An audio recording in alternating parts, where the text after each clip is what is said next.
Hi, thanks for joining me. I'm Monty McKinnon. I'm delighted you're here. Today we're going to focus on tools, and in particular one tool that is indispensable in this shop and probably in yours as well.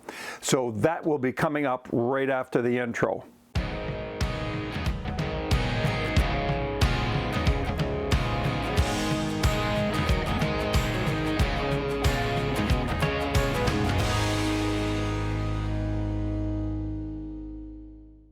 And that would be the router that we're going to talk about today. I have more than one router. In fact, I've given away some routers, and I've actually thrown out a router that finally gave up the ghost. It just didn't last any longer. It did what it could, and I wore it out. What can I say? But the router is indispensable. When I see this tool, I think back to Christopher Martin, and I think about what it would have been like working in Pennsylvania building guitars without one of these.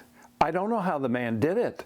It was incredible. I know they have the little knives and all of that kind of thing that goes around the edge of the guitar. I totally get that.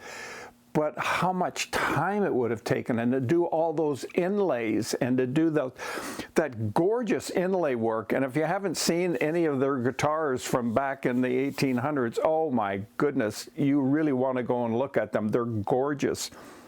But this tool here is a replacement tool. It's a Porter cable router. The thing I like about this tool in particular is this. I can take the base off and I can easily get at this and put the bits in here. And then there are a couple of pins that are running down in here, and there's a groove on the side. So it doesn't matter, I guess, if you put it in the right side. As soon as you hit the groove, there it is. It's done.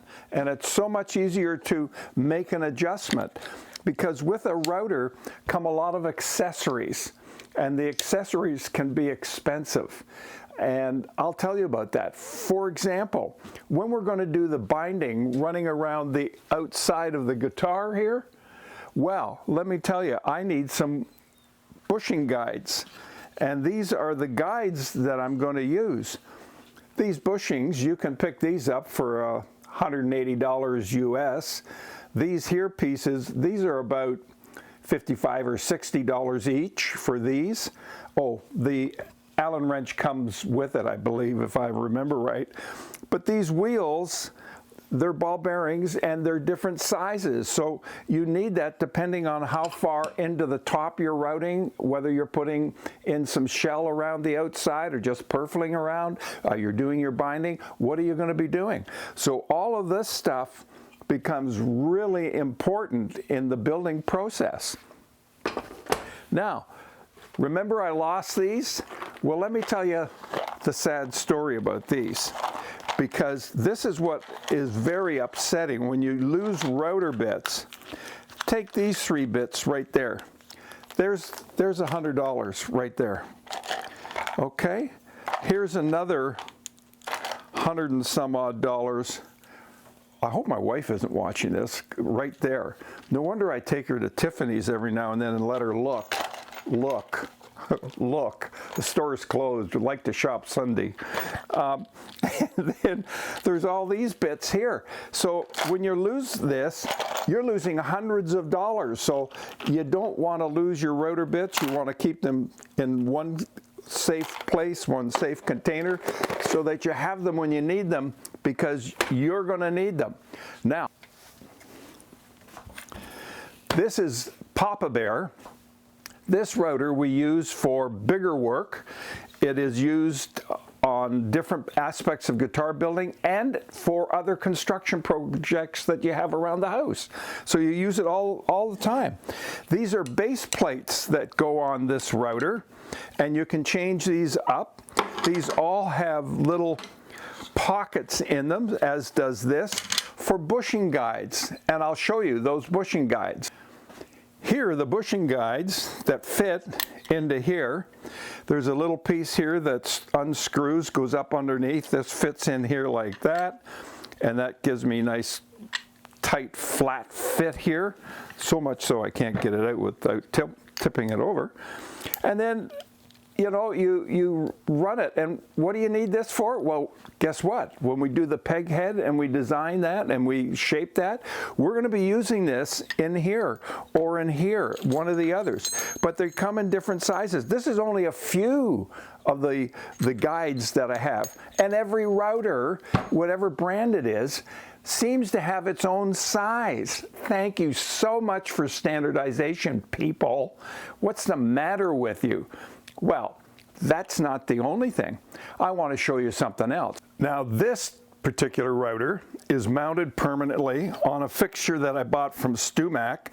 You can get this, the whole package, for about $300 and, I don't know, maybe $350 or whatever it would be. And what this does is, because the back of the guitar and the top of the guitar is a dome, okay? It's like a drum.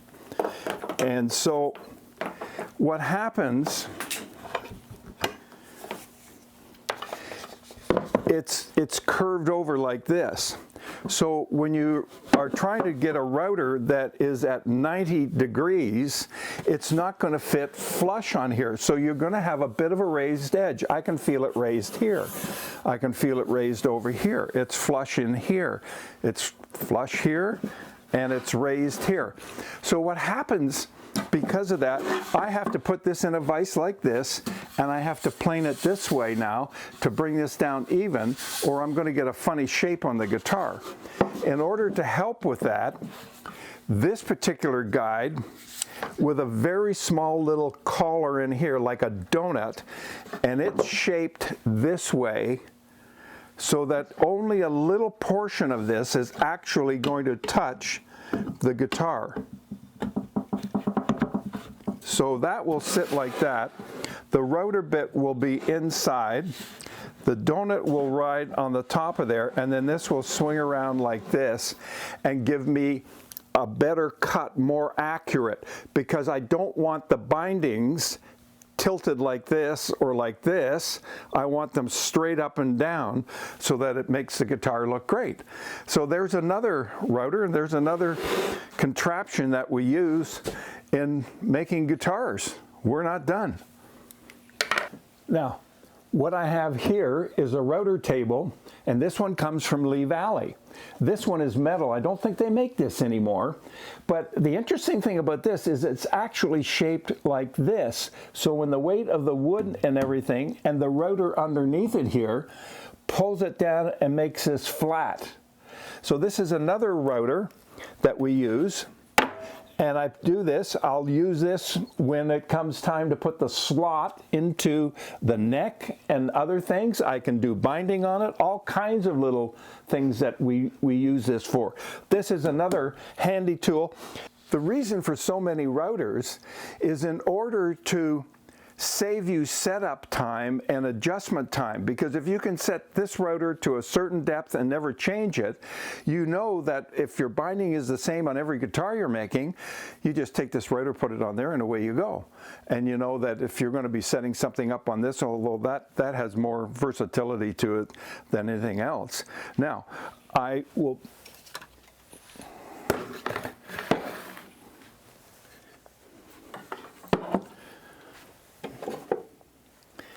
You've already seen me use this, where I mounted this router onto the top of here. There's another $100 on that little puppy.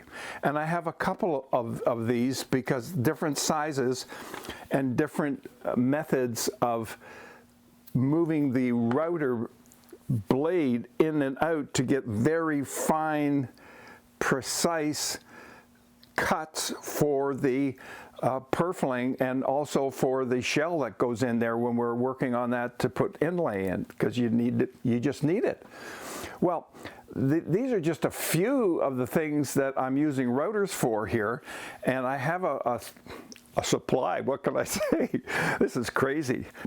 But then again, I know, let's talk about women's shoes for a minute. How many pair of shoes does a woman need? Seriously. And the answer is as many as it takes. How many routers does a man need in his shop? As many as it takes. I like that answer. Well, folks, before my divorce comes in, I want to thank you for joining me and for subscribing. I appreciate you being here.